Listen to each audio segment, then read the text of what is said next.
the nature of matter and the spirit, how matter means one can become forgetful of spirit. But you can use matter like a knife. You can use a knife to cut vegetables, but you can use it to hurt someone, cause them some pain. There can be a misuse of the material energy.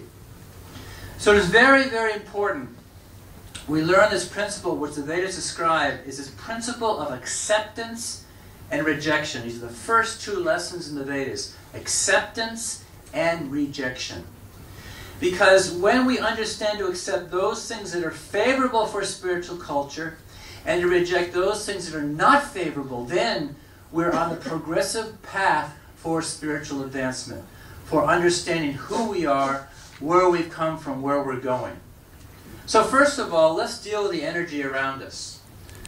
We each have these material bodies, and we have family members, and we have societies in various fashions. There's a nice story about the king who had 4 wives.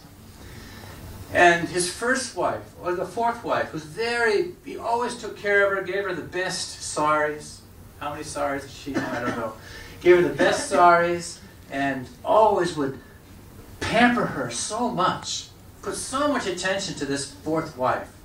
The 3rd wife, oh, she was very beautiful.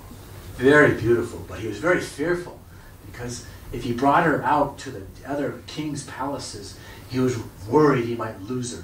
Some prince might want his wife. The 3rd wife, she'd always listen to him very, very attentively.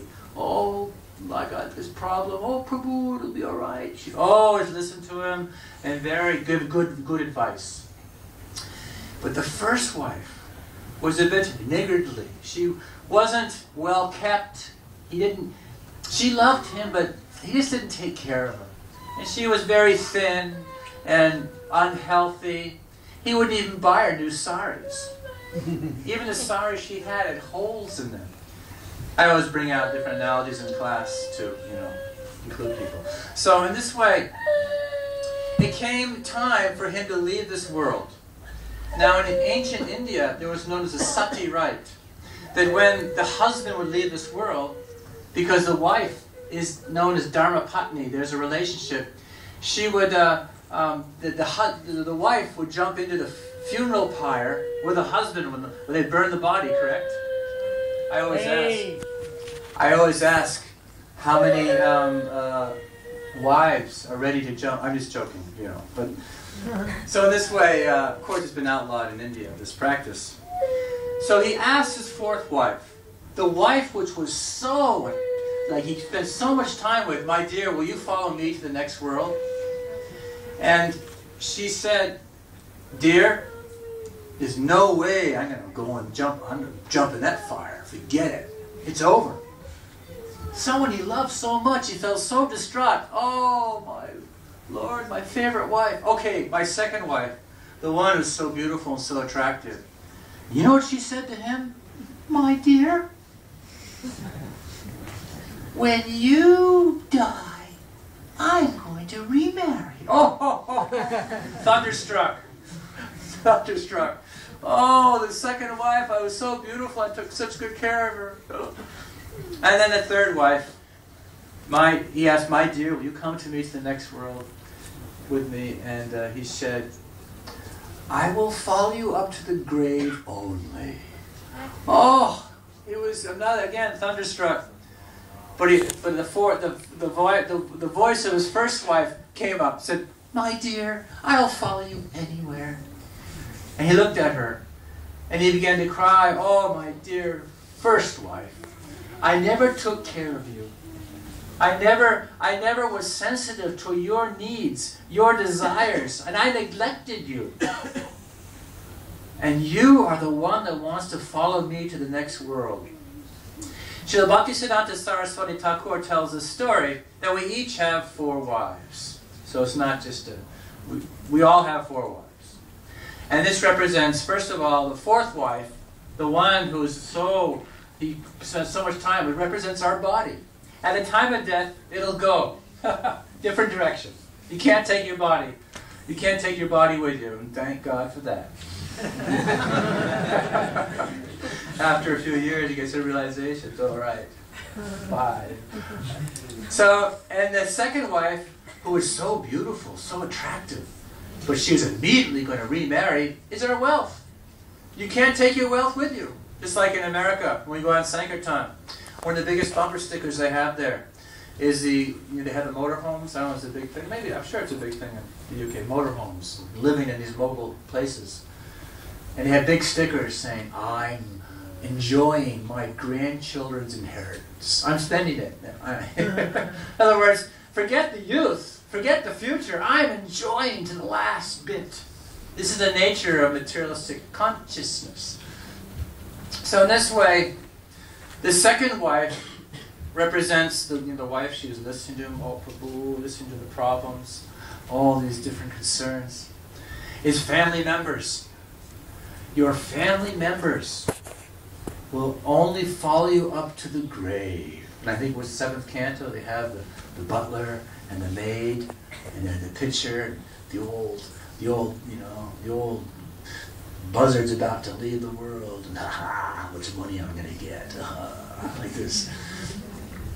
But the first wife is a super soul, is a soul who follows us from body to body. But we're often neglectful of the soul. Mundaka Upanishad describes how there's 2 birds in a tree. One bird is a witnessing bird, and the other bird is eating the fruits of the tree. But intelligent spiritual life means when the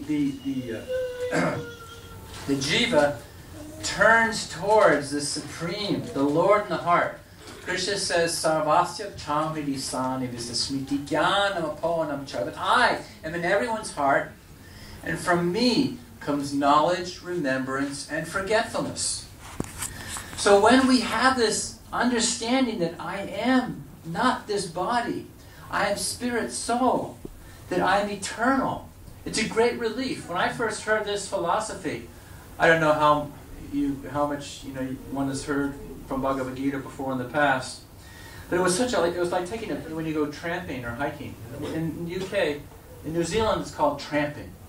What do you call it? Hiking in the UK? Hiking? Rambling. Huh? Rambling. Rambling. Rambling. Yeah. I've never heard that. Hey, I like that. It's called the Ramblers Association. Okay. I'm going rambling. I like that. I'm new on the turf here, so I'm learning different lingo. So the point being is that when you take a backpack off, you feel relieved. The weight is off. So just as philosophy, wait a minute, I'm eternal. I'm not this body. That I have eternal nature. That was such a freedom experience. That's just the beginning to understand what's called tattva, or various truths about this world. And then the higher philosophy, that's paramdrisvanavartate, you give up the higher taste, you give up the lower taste by experiencing what? A higher taste.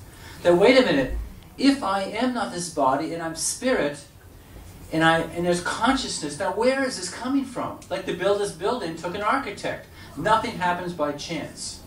There's no question of putting a bunch of materials together, throw some gold and some blue, and nice job in the sky here, Big bang building, blow it up. Everything comes here. Very solid. Is that possible by chance? No.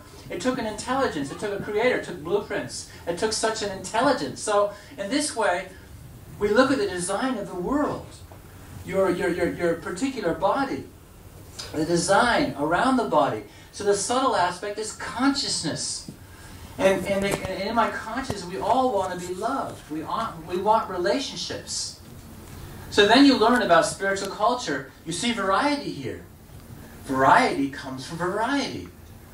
So wait a minute, if there's loving relationships of male, female, mother and son, there's conjugal relationships we see there's parental relationships, we see there's a mood of service, we see there's a mood of neutrality in this world. This table is facilitating holding this Gita up. This is all a perverted reflection of the spiritual plane. And in the spiritual plane, there is the supreme consciousness, but behind consciousness is an intelligence. Behind intelligence is personality. You see,